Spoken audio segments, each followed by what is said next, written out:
प्रिय विद्यार्थियों, आप सभी का एक बार फिर से स्वागत है। आज हम आपको हाइड्रोजन का स्पेक्ट्रम समझाने का प्रयास करेंगे।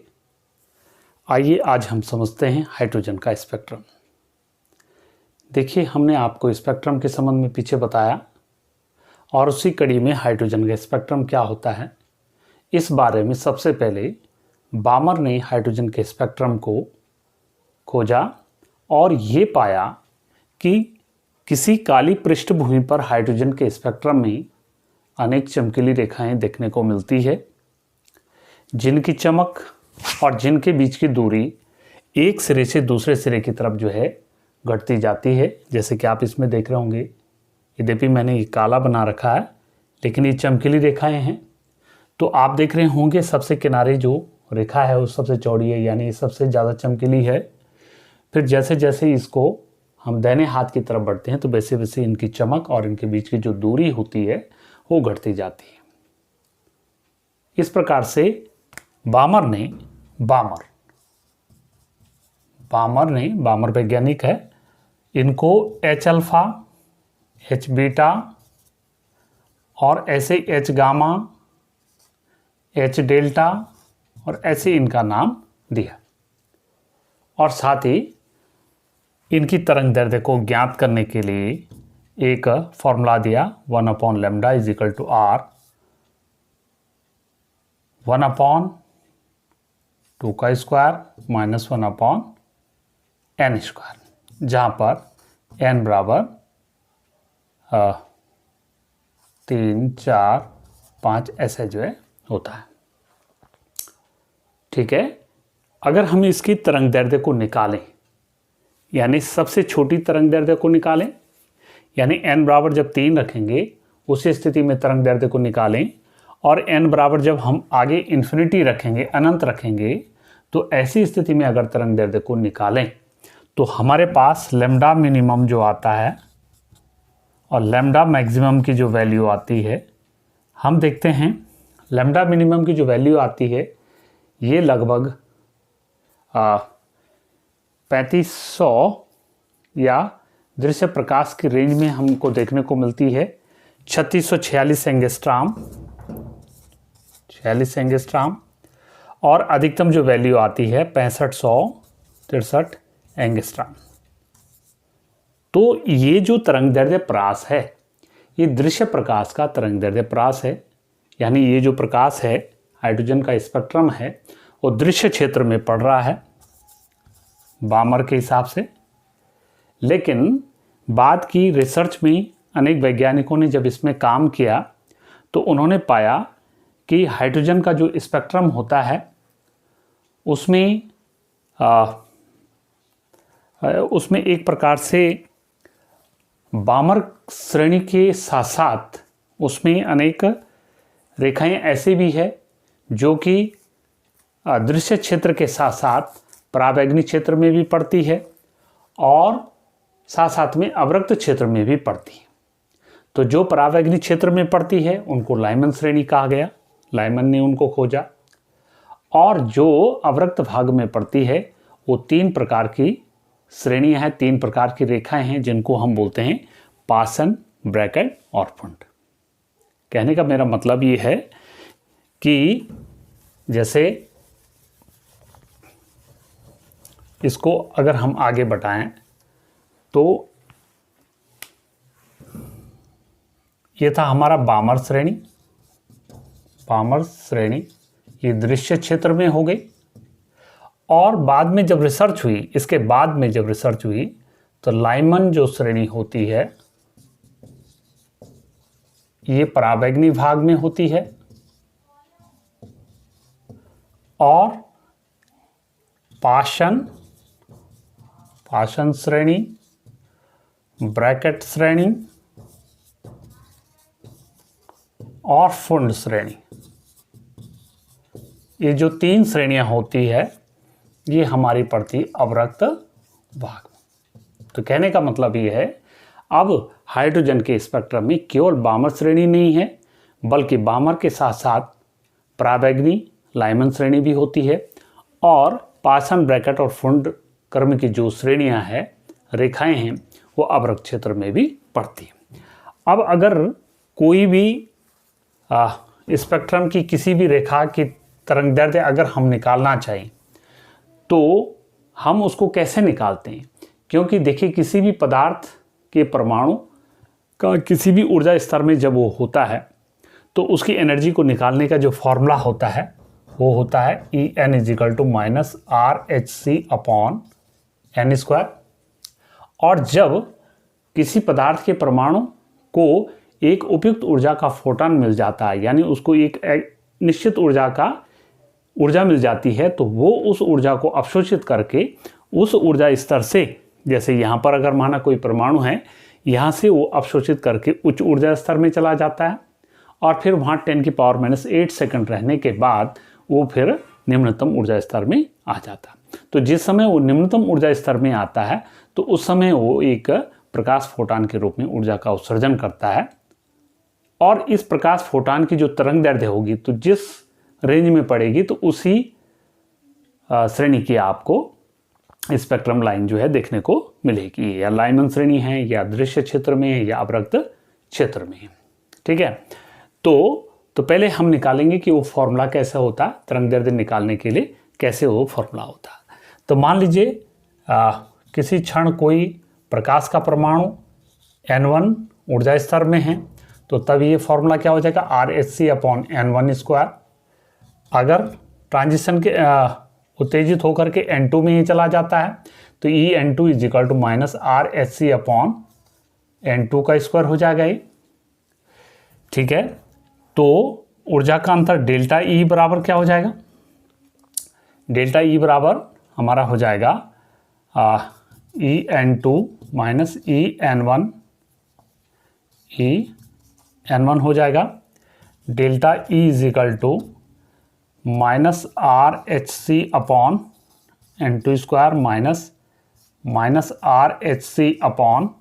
-RHc/n1² हो जाएगा। देखिए, डेल्टा E देखिए -RHc/n2² माइनस, यहाँ पर देखिए माइनस माइनस प्लस हो जाना है, RHc/n1² हो जाएगा।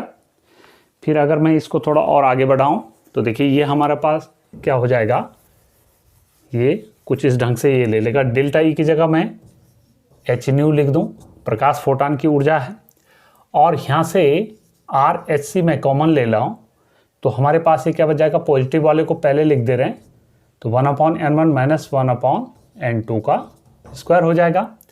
h से h कट गया, v ν = c/λ होता है, और ये हो जाएगा RC 1/n1² - 1/n2²।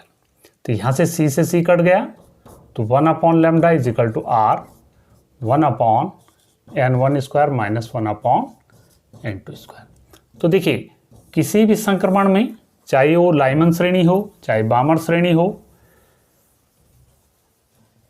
कैसे प्राप्त होती है और उसकी तरंगदैर्ध्य निकालने के लिए जो व्यंजक है वो हमारे पास क्या हो जाएगा, 1/λ = R (1/n1² - 1/n2²). देखिए,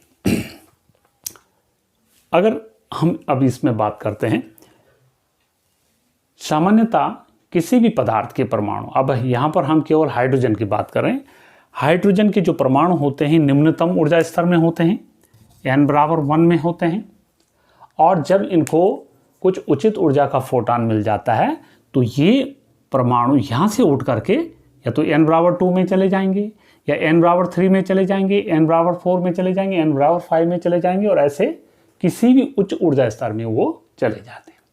लेकिन इन उच्च ऊर्जा स्तर में जब वो जाते हैं तो वहाँ वो ज़्यादा नहीं रहते हैं, 10⁻⁸ सेकंड, बहुत कम समय के लिए वहाँ रहते हैं, और फिर क्या हो जाते हैं, वहाँ से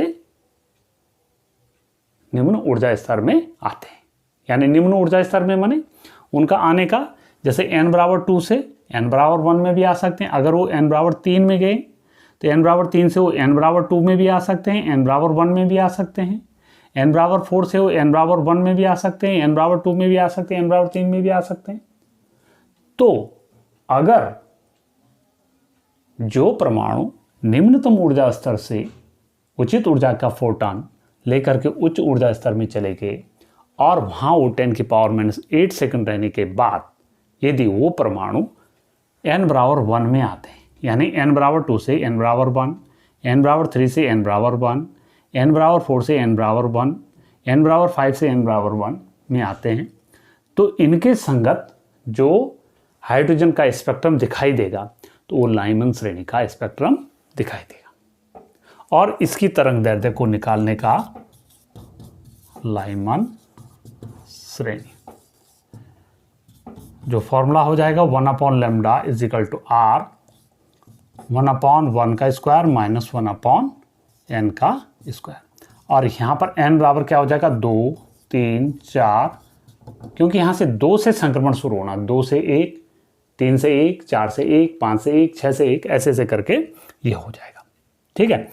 अगर n सबसे कम तरंग दैर्ध्य का प्रकाश अगर हम देखें इसमें लैम्डा मिनिमम कितनी तरंग दैर्ध्य होगी, लैम्डा मैक्सिमम कितनी होगी, तो लैम्डा मिनिमम अगर मैं बात करूं तो लैम्डा मिनिमम की जो वैल्यू आती है यहाँ पर 912 एंगस्ट्रॉम आती है और जो लैम्डा मैक्सिमम की वैल्यू होती है 1216 एंगस्ट्रॉम होती है। तो लगभग अगर इस तरंग दैर्ध्य परास को अगर हम देखें तो ये तरंग दैर्ध्य परास क्या होता है, परावैगनी क्षेत्र में होता है। तो इसलिए हम कहते हैं कि लाइमन श्रेणी की जो हाइड्रोजन के स्पेक्ट्रम की जो लाइंस होती, रेखाएं होती है, वो परावैगनी क्षेत्र में पड़ती है। ये पूछा जाता है आपके पास। ये अब आता है बामर श्रेणी। तो बामर श्रेणी में क्या होता है कि जो परमाणु उचित ऊर्जा का प्रकाश फोटॉन अवशोषित करके उच्च ऊर्जा स्तर में चले गए और वो वहाँ 10⁻⁸ सेकंड रहने के बाद वो क्या हो जाते, जैसे n=3 से n=2 में आ गए, n=4 से n=2 में आ गए, n=5 से n=2 में आ गए, बामर श्रेणी। तो उसे हम क्या बोलते हैं, बामर श्रेणी का स्पेक्ट्रम कहते हैं। और इसकी तरंग दैर्ध्य निकालने के लिए जो फॉर्मूला होता है 1/λ = r 1/2 का स्क्वायर माइनस 1/n स्क्वायर। तो n बराबर क्या हो जाएगा, यहाँ 3, 4, 5, 6, ये मैं पहले भी आपको बता चुका हूँ। ठीक है।